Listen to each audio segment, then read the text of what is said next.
Hey, what up? What up? Can you hear me okay? Yeah, man, I can hear you. How are you? You all right? Yeah, I could hear you perfectly. No, no problem. All right, cool.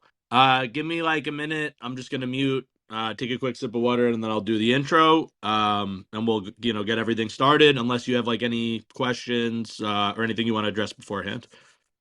No, no. Yeah, I just quickly reread what you sent the other day, but we'll just make it flow. We'll make it natural. I haven't really got anything written down. I just want to keep it as natural as we can. That's the way to do it, baby. We're living in the fucking moment. That's how I like it. All right, let me. I'm gonna mute. I'm gonna take a little water here, and we'll go right in. No problem. Cool.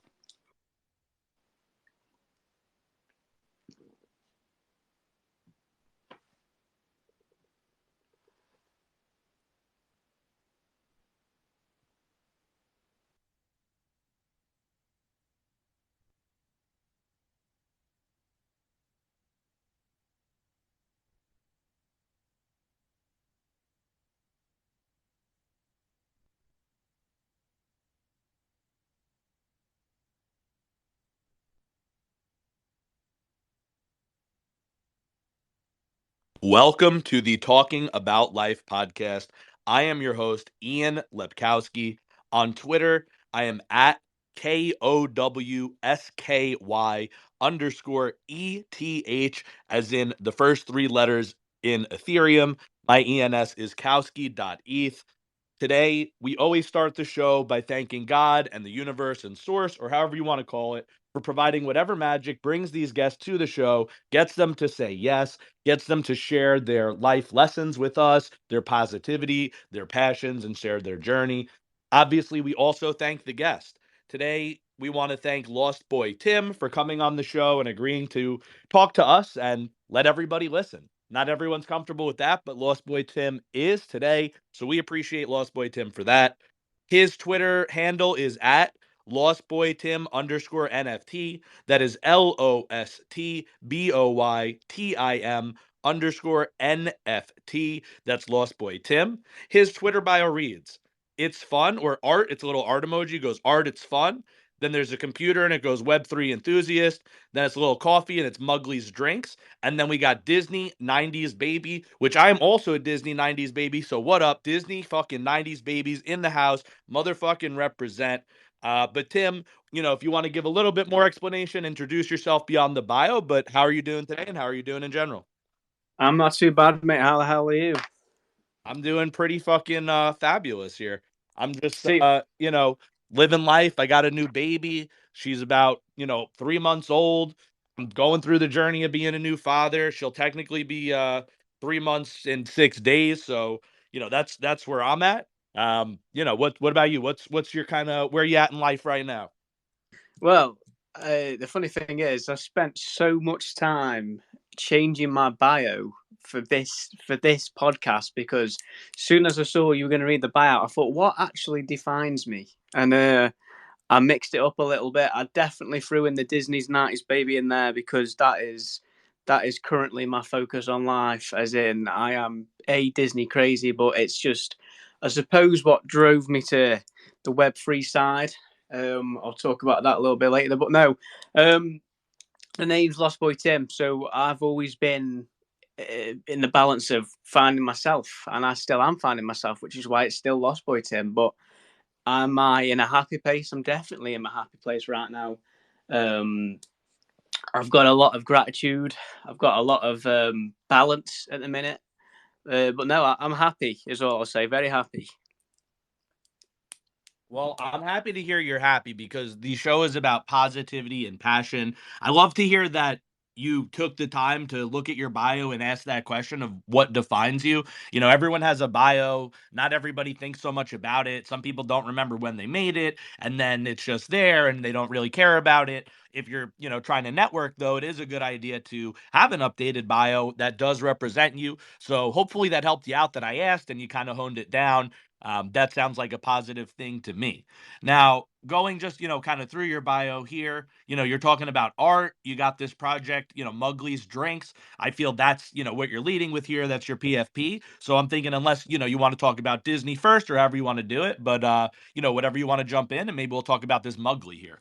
Right. So what we'll do, we'll start with Mowgli's, only based on the fact that, yeah, I have changed it to my PFP, only because, again, just thinking forward, I thought, well, I'm going to be talking about me. I'm going to be showing off what this means to me. So if you pull up someone's social media account, as in their personal, you're going to look at the picture, you're going to look at the family behind them, and you're going to assess this person based on what you can see. So me changing my bio, me changing my PFP, um, definitely was a play to start the right thing off, because this is my first time on Spaces. This is my first time as a co-host. This is the first time I've really had the chance to get myself out there and say hello to the world, I suppose.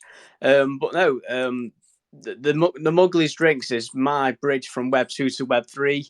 Um, I've always been playing around with art, so obviously I've been a massive Disney fan since growing up. So if you look at the Muglies drinks, as in the actual products, the products themselves are just full of Disney representative, Disney imagined, Disney inspired by artwork. But obviously, we've developed this character. We've developed the character Muglies in a somewhat Disney animated style, but also to branch that off into a Web3 project, which is what I'm obviously working on right now.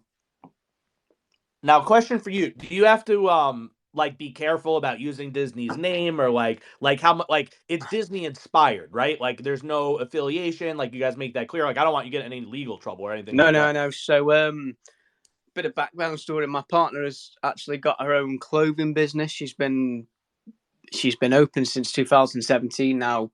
She's never had any issues with that, because it's always been inspired by artwork. If you start really looking into the detail, you think, okay, there's character representative. There's no use of character name.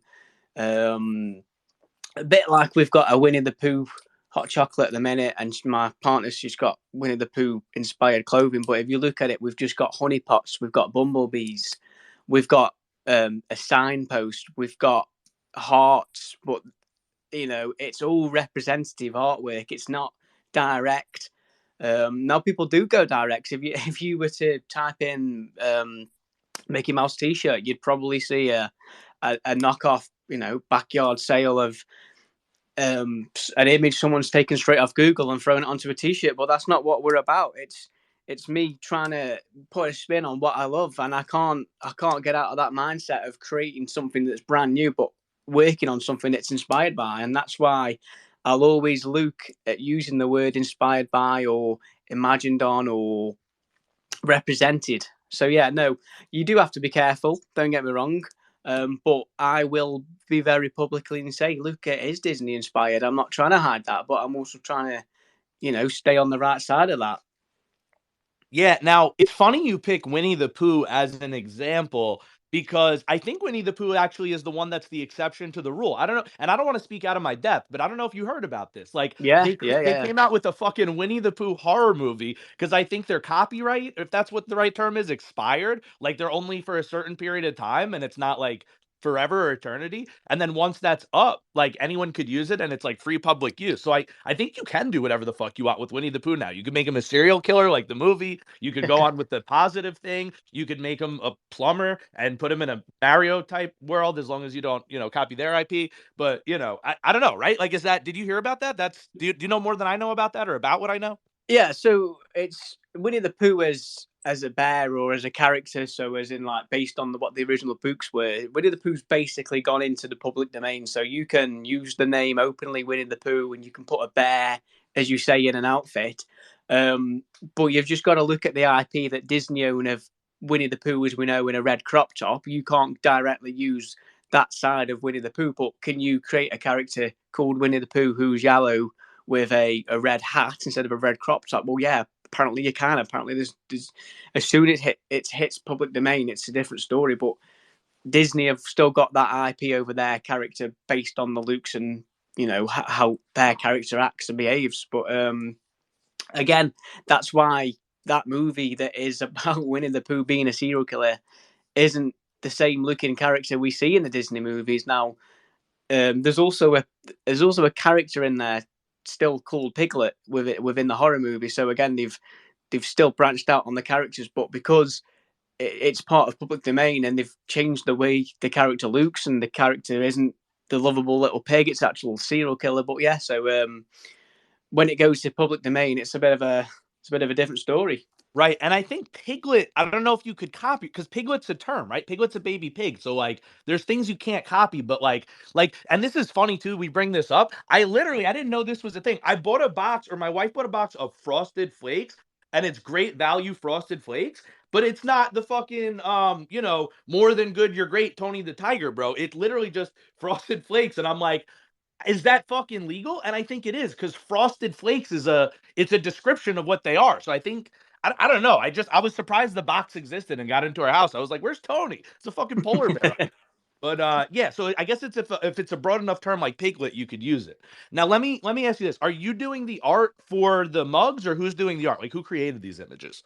Yeah, so I've done 99% of the artwork. I've just had it commissioned as in layered. So all the PFPs that I've got for the like I've got 101 NFTs at the minute for the project.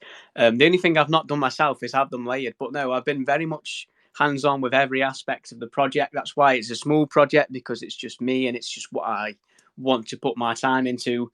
But the idea by the character was just to put my own spin on what I want to do with the project, because as I've said, I'm looking at a lot of the products that we're making at the minute. We've got hot chocolates, tea, bringing out a coffee range. The artwork's all Disney inspired, but we want to add a character or a mascot to a point to the brand and start branching off in that way of combining the two.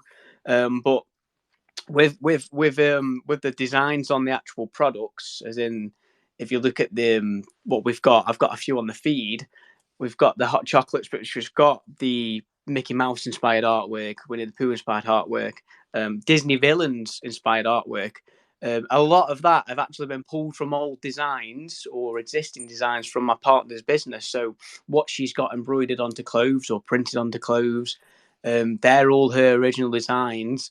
Some of which I've worked on, some of which I've just copied over, put into a new spread and made a new design with it. But no, it is all very much original. There's no outsourcing, which is why it's a slow and continuous build on what we want to do with it. But yeah, everything is very much in home, and it always has been. And this is the point about my business. The business side of it is my partner's business. She's always made everything in home, and that's probably what's inspired me to not branch out and obviously get hands on with everything.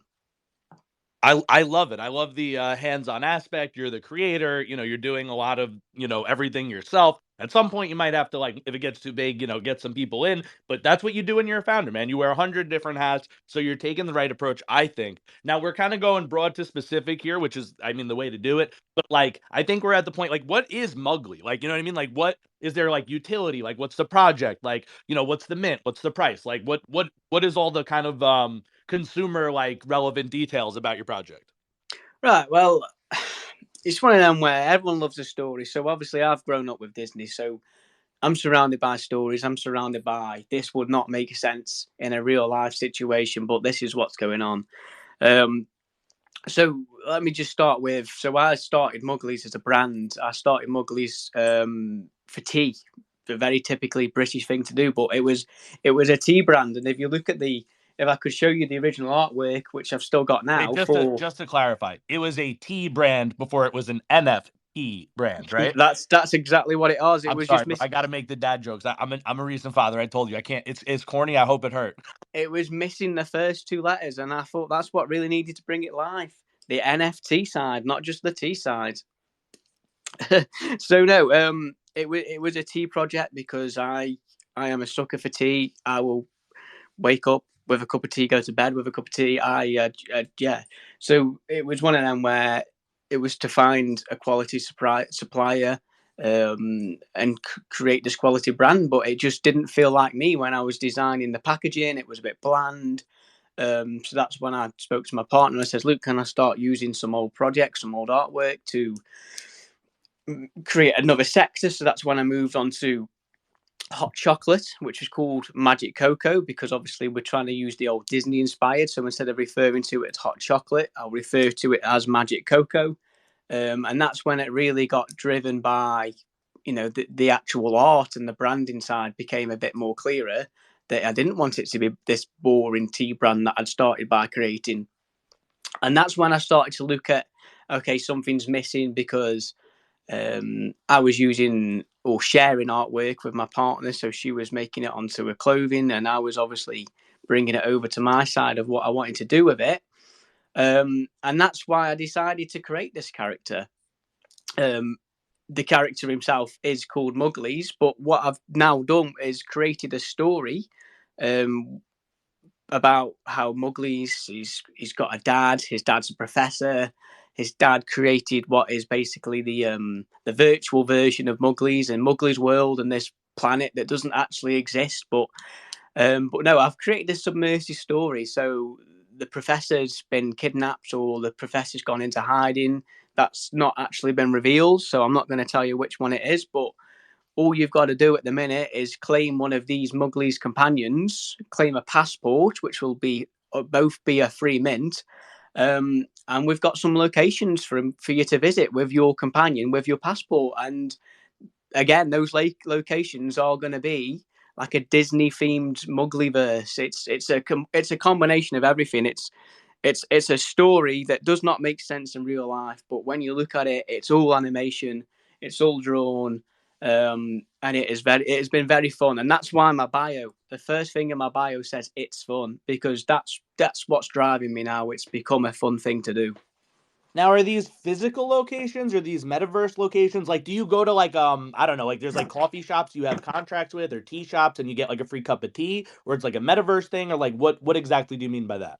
So it's a real mix of both because obviously as previously spoken to yourself, I'm from the UK. I know a lot of people I've connected with are US. So for me to offer physical locations or physical products to claim directly aren't the best thing when it's international. However, I have got a few things or a few conversations that have been had and confirmed that I'm not going to share publicly because we're not at that stage of the project. Where yeah, there is physical claims, there is going to be physical locations, but to keep it as NFT, um, there is locations and metaverse. There'll be other airdrops of locations that will be refreshed, so it'll be you'll have your passport, you'll have your Muggler's companion, you'll have your location, and you'll be able to put those three together to create your own stories, to create your own background. Um, because the plan is everyone gets to visit 5 different locations virtually, as in you will take your Muggler's character, but you'll be able to customize it and you'll be able to put them in these different scenarios, almost to find clues to find where this professor is. But all this has already been outlined in a brief story I've put together on a roadmap. But again, it's all early doors. It's all me getting all these thoughts out of my head and making it all make sense. So everyone who's already included now and who's already taken part and have got their free mint claims, they're all part of the teething process. So some of it doesn't make sense right now. But that's the fun part. It's just getting it out there until it really, really all comes together. And to clarify, like you said, it's free minting now, right? So people could still mint it, and like how many, like where is the mint capped at? Like what's the mint details? So at the minute, there is 101 of the Mugglies companions. So some of them got airdrops already. Um, some of them were claimed by what were called premium passport holders. So I needed to do a bit of a test on how metadata would work with a project, the early doors of the project. So I reached out to people openly on Twitter and just said, "Luke, will you just basically give me your wallet, let me drop something in it, and we'll go from there." So I dropped in what were called premium passports. Now, those premium passports don't mean anything right now, but it gave me the opportunity to obviously understand how the whole thing with Web3 and dropping and the metadata, especially the background of it, and making sure everything made perfect sense before it was submitted and people were able to mint. But no, there is. I can check soon, but basically there is 101 available. As of this morning, there was about 41 left to claim.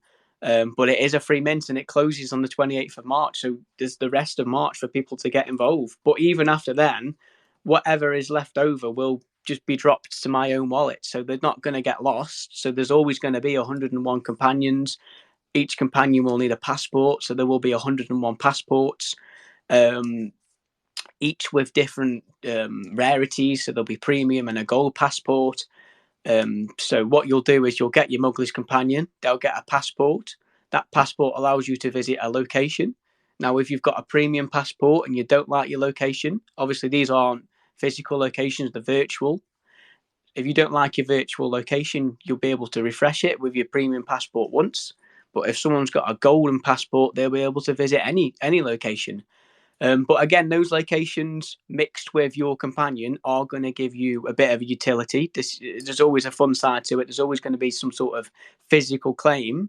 It's not always determined which location or which companion's going to get it, but it's all about telling a story. So I'm trying to tell a story here, um, virtually without actually picking someone's hand up and taking them anywhere. I'm just going to let 101 people or 101 chances anyway to take people on different journeys because they'll have a different passport, they'll have a different companion, because all companions have got different expressions, different backgrounds, so all 101 are going to be unique.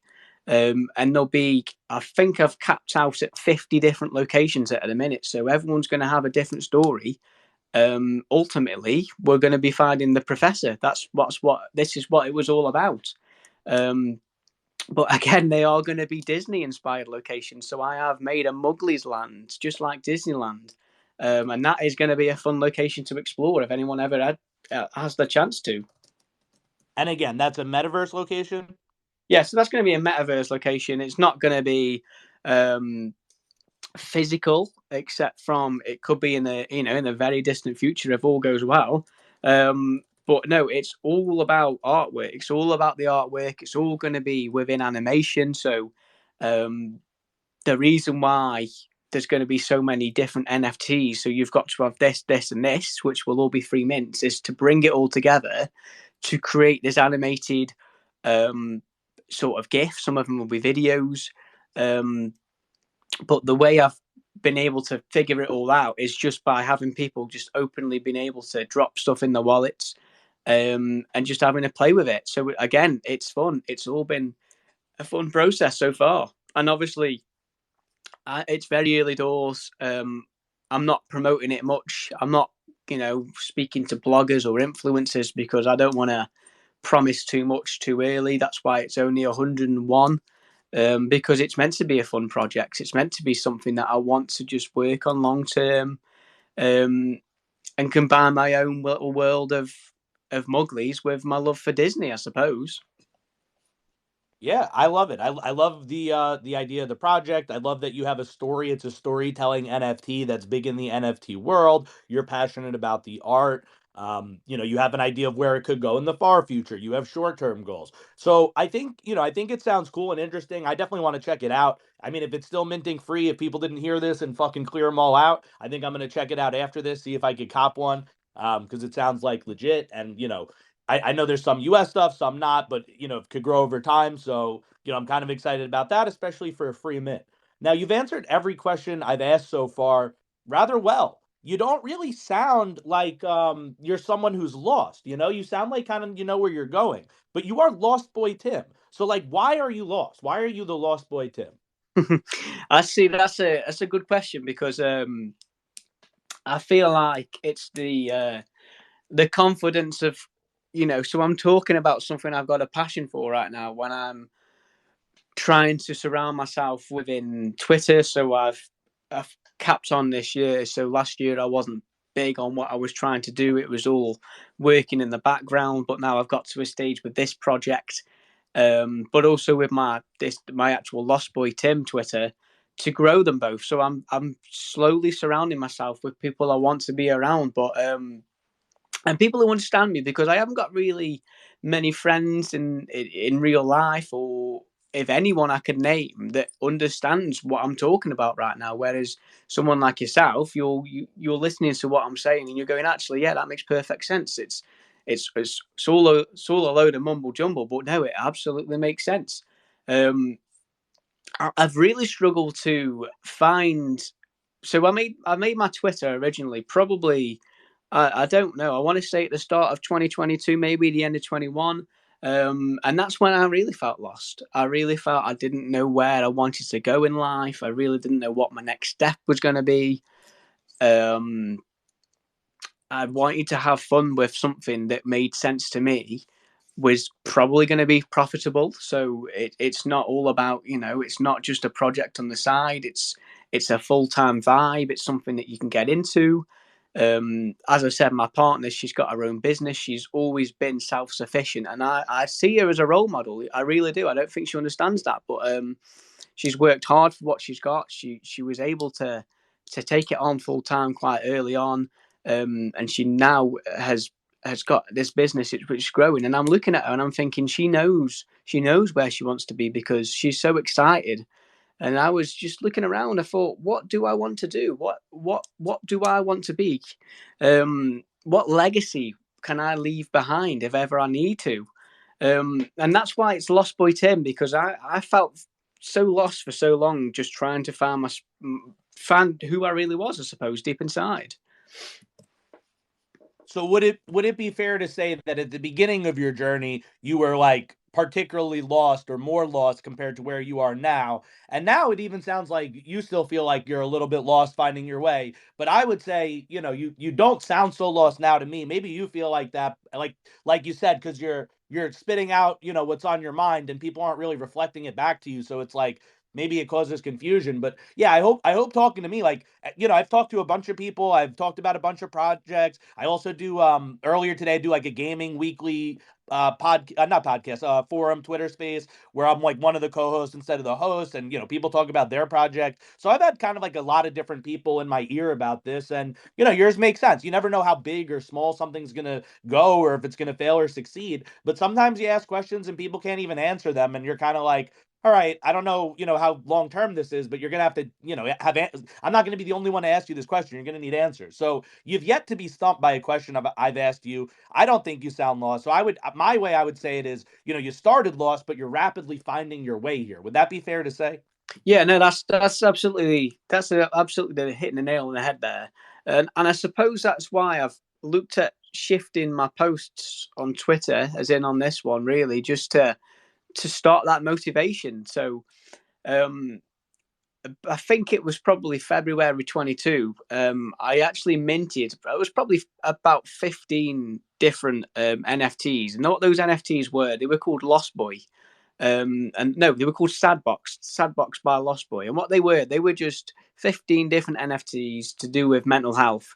Um, because at the time that was on my mind. I wanted to really connect with people who were going through a struggle, who felt like me and they were lost. I never did anything with that project, but those NFTs are still there. They're still floating around somewhere on OpenSea. It was just a small project I was going to start called Sadbox. I lost interest in it, so I sacked off the idea. But no, I minted them. I left them on there. And I suppose that was when I really started to think, okay, well, I've had a little bit of fun with that artwork, creating those. There wasn't much, don't get me wrong, but and that's when I really shifted myself into gear. So I've started to look at trying to post positive tweets, trying to get onto that side of positivity because um, it's nice to be able to reach out to people who need it, I suppose, who need that little bit of a push. But going back to the old thing about being able to reply to comments about the project that I'm working on, it's because I just think about people who overpromise, people who don't promise anything. So, there's collections out there of 10,000 individual NFTs, which will offer no utility. It'll just be a PFP, or it'll just be here's a mint, you know, a lot of Ethereum goes through it, and that was it. But I also looked at the other side of, okay, let's look at getting a small project on the go. And I've not promised all that much other than a great story and a great journey and several more airdrops to several people. But it's also I saw a thing about, to be able to build a project is you've got to have a strong community, which at the minute it's very early doors for me, so I haven't really built much, but I've just got a few people from a few different spaces. I've obviously connected with a hell of a lot of people from the VFriends community.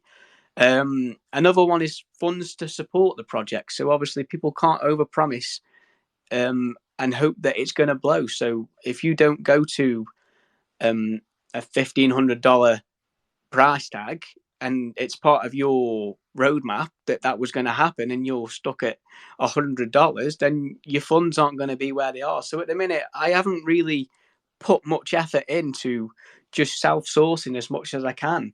Um, so it's one of them where, so utility for my projects, I could change the idea and say, well, I'm already working on selling hot chocolate and coffee and tea. So there you go. There's utility straight away. It was always going to be there because that's what the other side of Muggley's project was. It was a tea brand. It's now an NFT project, but combining the two together offers a clear utility. But that's not what I'm going for. But I'm just saying there was no way I was ever going to overpromise or underpromise. So I've always been careful with what I've said or what I've outlined, even if it was just messaging.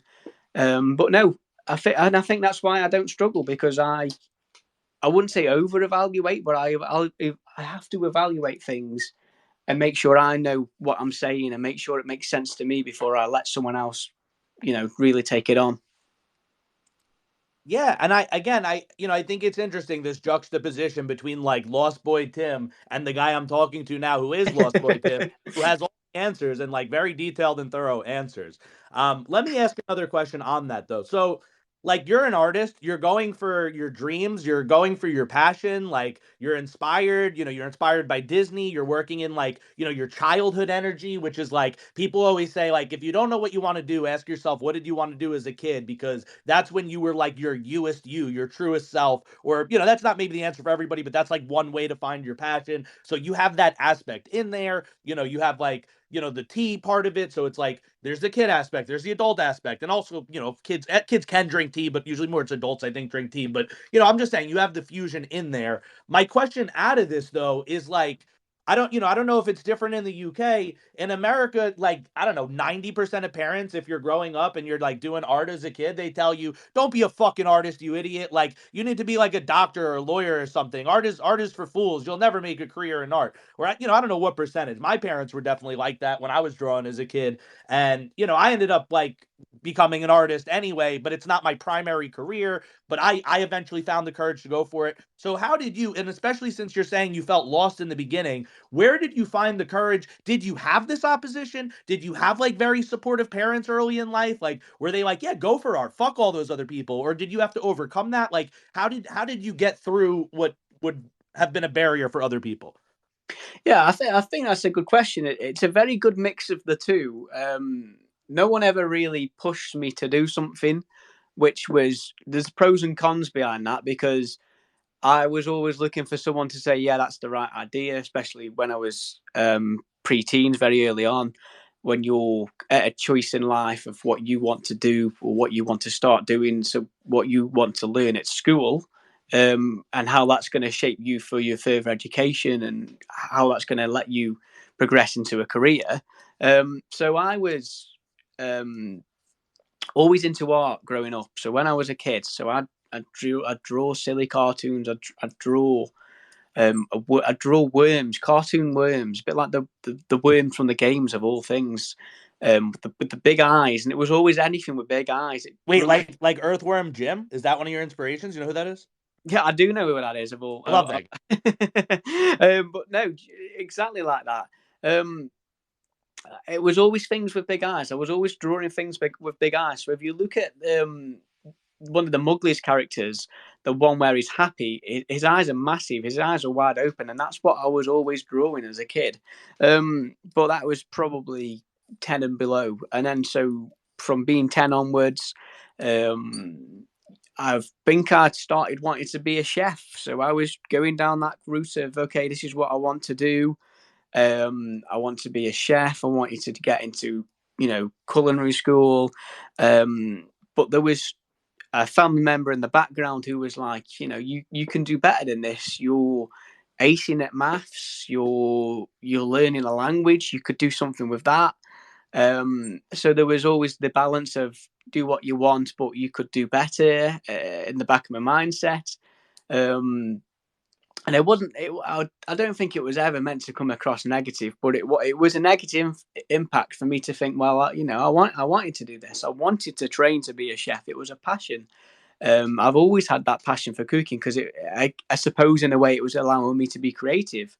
Um, and then probably leading into my teens is when I, of all things, shifted my focus from art to writing. So writing small bits of poetry, writing songs. Never was going to be a performer because I've somewhat lacked in that confidence growing up of wanting to be able to sing the songs I was writing, but never really had that chance to. Um, and then I never actually pursued the idea of training to be a chef. I gave up on that. Um, after having a back and forth of did I do the right thing or did I not? Of all things, I got into food retail and became a store manager. Um, I was working full time. Um, and then, of all things, I got into designing pins. And again, it fell back onto having this passion for Disney because that's when streaming became a bit of a bigger thing. Before Disney Plus, there was a thing called Disney Life in the UK. So it was having that chance to watch Disney on the go all the time in the background. So I found my passion again for my love of Disney, which was always there as a kid. And I was designing Disney inspired pins, so collectible pin badges. And that was probably the first successful thing I felt like I'd achieved. I'd grown this small business using just Etsy, and there was no ad based thing. It was literally just an open community of selling these pin badges that I created, and it literally led on back from there. There was always a passion for art growing up. I always had paint sets, color sets, which led on to obviously actual paint and canvases. And it meant nothing as a kid, but when you look back, you think, well, it's always been there. It's always been ingrained in me. So no, I've always had this passion for art, but I think it was always one of them. Well, what the hell can I do with this? What can I do with this passion? And I think that's all part of me again, feeling lost, just wondering what I can do, and an overwhelming feeling of I don't want to be part of this mundane life of um, I've got a friend. He's an accountant, and I love him to bits. And he's got his 9 till 5 Monday to Friday.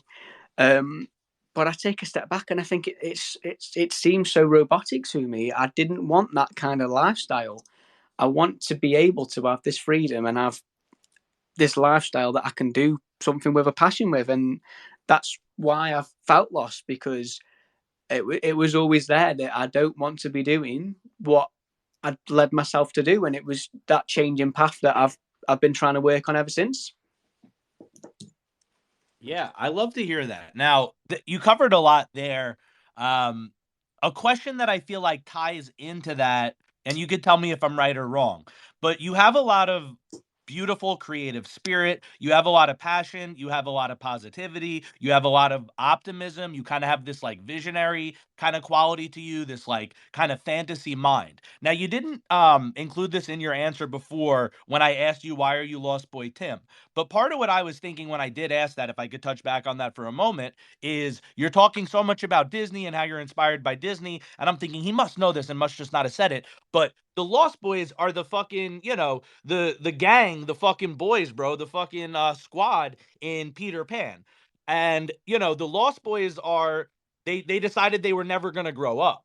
So, they thought the thing is like there's no lost girls, I think, because Peter Pan says girls are too smart to like fall out of their playpens and end up lost in a Neverland. So it's just Lost Boys. That's like a funny aside. But yeah, but the Lost Boys, so they commit to like living in Neverland, and they're like, we're never fucking growing up, and they form a gang and they're like all fucking about it, and they go all in on it.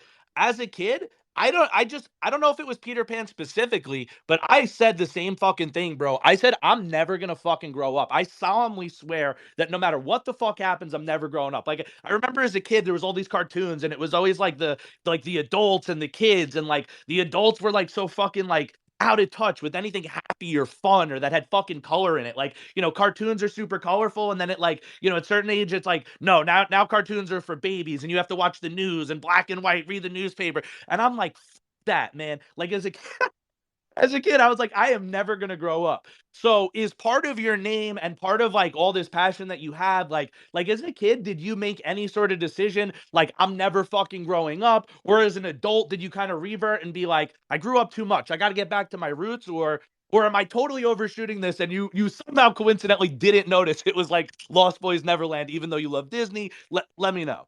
Yeah, no, it's a real mix of the two. So it was it was a subconscious thing of Luke. It was for I don't know, for the last 5 years I've been on a bit of a mental health journey. So the whole Lost thing was that, but no, it was definitely tied in. Um, Peter Pan's nowhere near that my top films, but no, I definitely knew what I was doing by putting that in there. It was to do with the Lost Boys ultimately of not growing up in every way. But it's something that you've just said, like it felt like adults in these movies that we watched growing up were out of touch. They were so They're fucking distracted. lame, dude. They were so distracted by things that didn't really matter, things that don't matter today. And I watch people get wound up about it, and I think that there's so much more to life than what is concerning you in this moment. And yeah, so yeah, people we're out of touch in movies, but people are out of touch in real life. So I think I've noticed that a lot more recently. I have to be honest, especially after the pandemic. We people lost a lot through the pandemic, and I look at people, living now, and the things they moan and complain about still, or what their focus on life is. And I think you are just out of touch. You're not wrong there. Yeah, and I agree with you. And it's not obviously it's not, you don't literally never want to grow up. Like I'm a father now, I have a kid, like, like, to some extent that is growing up. But it's what you said. It's you don't want to do the growing up that was like kind of like negatively sold to you in all those Disney movies where the kid is like, doing a painting and he says, "Dad, what do you think?" And he's on his cell phone or something and he goes, "It looks great," but he doesn't even look at the painting. He's like, "We'll put it on the fridge." He just slaps it on there. He puts it like fucking backwards by accident. You know what I mean? It's like, yeah, you got to grow up, dude, like to some extent. But when we say that, it's not like an immature thing. It's not like I'm never going to have responsibility. I'm never going to be able to feed a kid. Like, no, no, no, no. We grew up, and I'm assuming it's the same for you too. We grew up in all of those ways, in like the, fiscally responsible, like parentally responsible, like friendship. You're a good friend to your friends. But in terms of fucking the idea of growing up and being an adult, like having any fucking correlation to your creativity dying, things being like less colorful, things being less imaginative, you being like less risk taking, but with a calculated way, like fuck all of that, right? Like we're definitely on the same page about that. Am I correct? No, no, you've hit the nail on the head there with that one. It is the loss. It is, yeah, the lack of color in real life. I think that's the right way to put it. And having big boy jobs and grown up jobs, and um, growing up as in maturing and losing all your sense of fun. That's what growing up meant as a kid. It was doing adult things and not having the sense of, we can still watch these movies we enjoyed as a kid, and we can still look at action figures and all these things now as adults. But there is probably people who don't. There's people who don't find the fun in what they used to do. Exactly. And NFTs are bringing that back for the people who like, grew up and like got too boring or never did. NFTs is like the place, in my opinion, for those people, because that's what we're out here doing. We're re-embracing our passions. Now let me ask you this.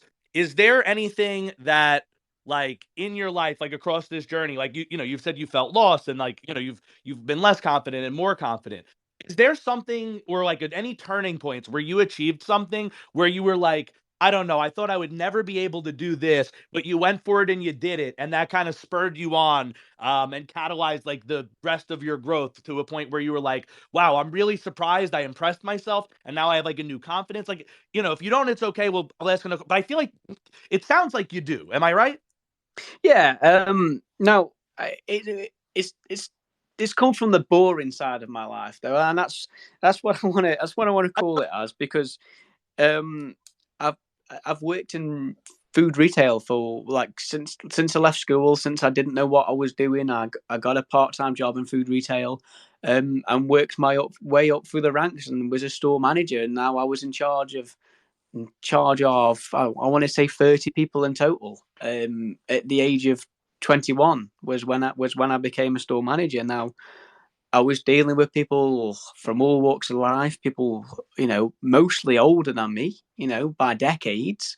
Um, I guess that's when I had to, reassure myself with confidence, because I was having to have difficult conversations with people, whether it was personal, whether it was work related, whether it was performance wise. Um, but that's probably when I realised what I was as a manager, as a person. So I was a manager with people working for people. So people weren't working for me as a boss; they were working for me as a mate, a friend. Um, they weren't getting a boss; they were getting a manager. I was doing my job; they were doing their job, and it was probably letting people understand that you can have fun at work. And I think this is what everything I try and look at is, we're all here for such a short time on earth, and there's no point being miserable about it. There's no point, making life misery. I had managers when I left school, when I first got my job. I had managers who were bosses, people who sat down, didn't do much. I didn't want to be that type of role model. I didn't want to be that person who was talked about, who was moaned about, who took all the the gold for tasks that people had done. I was always a people person. I still am a people person, but I think that stepping stone in my career, which is boring. Don't get me wrong. It's not what I looked up as a kid and said, I want to be this guy with a tie and everything we've just said that we didn't want to become. I have ultimately become, and want to be a part of my past, not my present. And again, I didn't become the out of touch person. I became the fun person with a proper job. Um, and I think that's probably where I've got confidence from. I think that's where my sense of achievement came from, because I did always see myself as a shy person. I did always see myself as, I can't do this. I can't speak to people. I can't manage real situations that mattered. But no, I think that's probably where it all came from. Being able to work my way up to a business where somebody looked at me and said, "You are someone. You're going to be someone one day." Someone who who had the confidence in me that I'd never had the confidence in myself. Is probably what started it all off, and that's when I took those skills and that mindset to think, well, how can I grow a life outside of the job that was meant to be part time, but I was there for 10 years, wondering how I was ever going to get out. Um, but yeah, I'll take pride on never becoming the out of touch person that I didn't want to be as a kid anyway. That's all I will say. I love that. So what I'm hearing is, to a large extent, you did kind of actualize who you wanted to be as a kid, and you didn't get deterred from the journey. And, to my question, there was a point where there was like, fear and doubt and uncertainty, but you stayed the course, you overcame that obstacle, and now you feel, still finding your way, like you said, but you have a sense of confidence in what you're doing. Kind of like a double click, or like a piggyback on that last question. And I'll also clarify, like, I don't believe in regret. I believe, like, whatever you went through in life, like, that was your life, dude. Like, what's the point of regret? You can't time travel, so regret's kind of dumb. Like, you can only take it as a lesson, and then like apply that going forward, right? So, like, okay, you could feel regret, but what are you gonna do with it? Like, don't perseverate on regret. Like, but not from a regretful standpoint, right? So this is not why I'm asking it. That's why I clarify. Like, I'll phrase the question like this, but it's also like, I'm gonna ask, is there is there something that if you could time travel, you would go back, or not, if there's something, what would you go back in time travel and tell your younger self as like reinforcement throughout the journey? But not as like, oh, I wish this, regret, not from a negative angle, but like also to say, if there's a kid listening today, or someone young, or whoever, someone who's just starting, and so you're advising yourself, but also kind of like in a broad way, where you might be advising anyone who's kind of like was in your shoes, what would you say to them? Well, before I answer that, I'm actually just going to put a spin on the regret. Now, I always look at not regretting something I didn't do. So I will go in and do something and try and regret doing it rather than regret not knowing what would have happened, if that kind of makes sense. I'd rather try something and regret trying it and not regret trying it, but there's been a negative outcome, than regret never doing it at all and sitting there thinking, well, what would have happened or what could have become.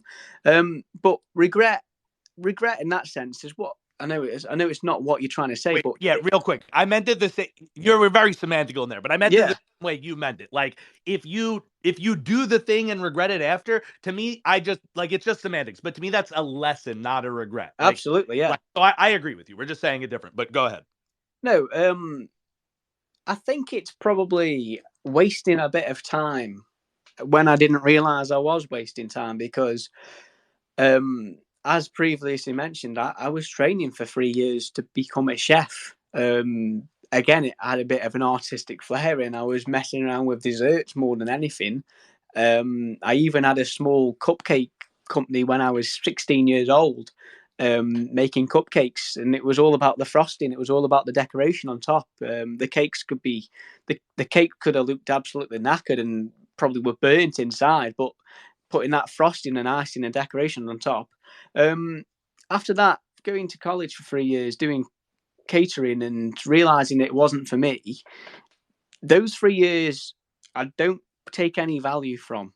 And as much as I can look at and say, I learnt this, I learnt that, I didn't. I can remember um, bunking off with a guy who I went to college with. We would just take the day off instead, and we'd go on day trips. And I, I I'd regret doing that in that sense of what we're talking about because I can't add value from what I took from that other than a few memories.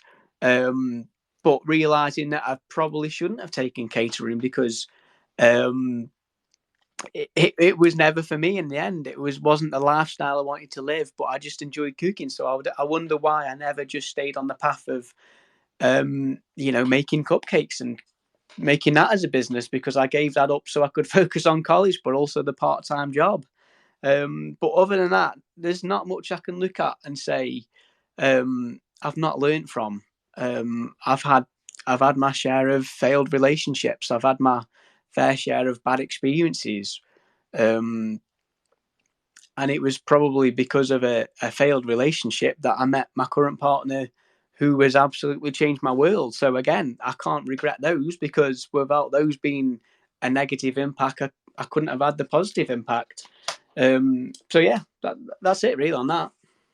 Yeah, and if I could just kind of recap that from my perspective, what I'm hearing is if you kind of could go back and time travel and tell your younger self or someone young now, it would be, really, really take the time to have the self-awareness to get in touch with what your true passion is, and don't let yourself get distracted to some extent by like other things that you think are maybe more plausible but not as deep of a passion, and kind of like let go of the fear, believe in yourself, dream the impossible dream, dream it right from the beginning. Don't feel like you have to do something quote unquote practical, until first you go after your, go after your dream, have that be the plan A. If it fails, it fails and you have to change, you have to change. But in the beginning, don't be like, all right, I don't want to go after this. I'm going to do cooking because it sounds safer or something. No, fuck it. Start early, do the dangerous thing, go after the fucking big piece of the pie. Am I hearing it right? Yeah, no, that's absolutely it. It was to me being at an age where I didn't understand what I was going to do with what I wanted to do. Like you say, like how can I do something practical with it? And yeah, stay true to your passions is exactly it.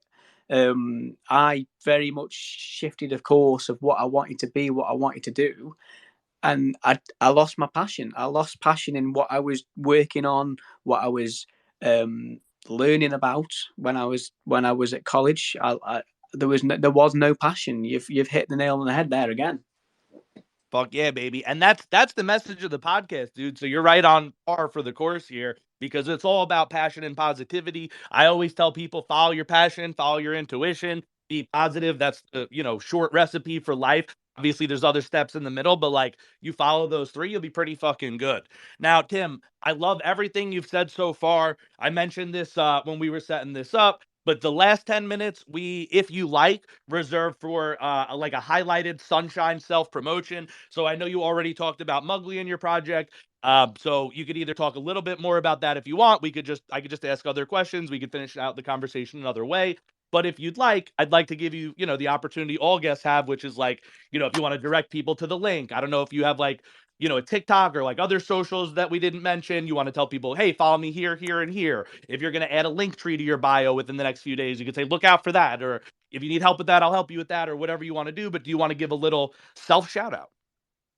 Yeah, I'll just say, look, to anyone who is listening, past or present, in the future, and just say, look, there is always going to be an official link in my bio. I'm not going to share the link in comments because I know people. There's lots of scammers out there who will post a sneaky one under it after. No, there'll always be a link in my bio to a current Muglies project, or at least something that I'm going to be getting hands on and involved with. There is a at Muglies Drinks Twitter, which I recommend just following. It's not going to be much fun for you at the minute, other than for me to say until the 28th of March, you can claim a free Muglies NFT, which will take you on an adventure. It will be a virtual adventure. There will be virtual gifts. There will be physical gifts. Um, any mint will be a free mint. Um, some people will be getting airdrops. Um, so yeah, just keep an eye out for that. I don't want to give much more away. There's a roadmap already on out there. If you click the link in my bio, there's a roadmap link within that link. There's a big button that says roadmap. There's a full story for everyone to read to see exactly what the hell I'm talking about. But no, that's all I want to say. Really, I suppose about the projects. I don't want to. I don't want to go into too much detail. All the information for anyone who wants to read the story, get to know the characters, because there's a character called Professor Mugly. There's a character called Mugly. There's also an evil villain out there called Doctor Cutler. Now everyone's got to have an evil villain. But yeah, no, everything on there on the roadmap. We've got a 28-day mint, which is going on now. We've got some IRL hot chocolate releases coming out this month. So I've got, again, they are Disney inspired branding at the minute still. But in April we've got a free mint coming for the passports. Anyone who's got a premium passport will get a new premium passport. Those premium passports just allow you to visit a second location as well as the one that you'll be chosen for. Um, some of the branding's going to get a bit of a makeover, but then there will be a coffee release. Now, I'm not a big coffee drinker, and that's why it's gone tea, hot chocolate, and coffee. But no, there will be a coffee release. There will be um, some Muglies branded coffee. But the reason why I've left it for after the adventure of the NFT starts is because you're going to start noticing the shift in branding. At the minute, if you look at it, it's very I'd like to say forward. It's got a structure to it, but we're going to start including the actual Muglies companions and the characters within the branding. Because if you look at the minute at the actual IRL products, it's very different to the branding of the NFTs. At the minute, it looks like two different things going on, which it is. We've got the IRL drinks, and then we've got the Muglies drinks actual NFTs. Um, One's Disney inspired, the other one's not. And the reason for that is just to bring the two together. And that's what we're going to do through this project. So if you have a look at the locations that I've already put out there, we've got, as mentioned before, we've got Muggley's Land now. It looks like the entrance to Disneyland. I've even made a video using the Disneyland 1955 opening day speech by Walt Disney, and I've managed to edit that so it looks like the opening day for Muggley's Land instead. But that's it. That's all I want to talk about. I actually just want to see um, what you've got to say about Disney in general, what your favourite film is. I was actually going to ask you. I never even got down to asking you at the start. My favorite Disney film, I think, is Aladdin. I don't know, because there's so many new ones. As a kid, it was definitely Aladdin. I don't know if that's changed over the like Encanto's really good. I can't work all the new ones into my head. Mm. Like I haven't thought about that yet. I'll need to message you that in a few days. I'll need to think about all the new movies and then which ones are Disney, Pixar, which ones are Disney, which one was fucking like DreamWorks that I thought was Disney but isn't even a really Disney movie because now I'm like now everyone's copying Disney and I'm like, wait, is it? You know what I mean? Some of them branch off. I don't even know if I'm saying that right, but there's some studios that look like Disney and they're not. So I have to answer that. But I'm just gonna go strong all in Aladdin, bro. I like Aladdin. fucking guy. See, Aladdin's from what's called the Disney Renaissance, so it's like a 10-year period where Disney were making movies 10 years straight, which were just banger after banger after banger. And yeah, my favorite films are in there. Aladdin's in there, Beauty and the Beast in there, The Lion King's in there, Hercules is in there, and that's within that 10-year period, the Disney Renaissance, where that was what I grew up with. That is my era of Disney, and I think that was a great time to be growing up. Yeah, man, I love all those films in that golden era, bro. I mean, your thing says '90s Disney baby, so that's where it hits, bro. Like that's all the ones that were good at that time. Lion King, of course, dude. Like fucking legendary Lion King. I saw the Lion King on Broadway because I love the movie so much, dude. So I'm 100% with that.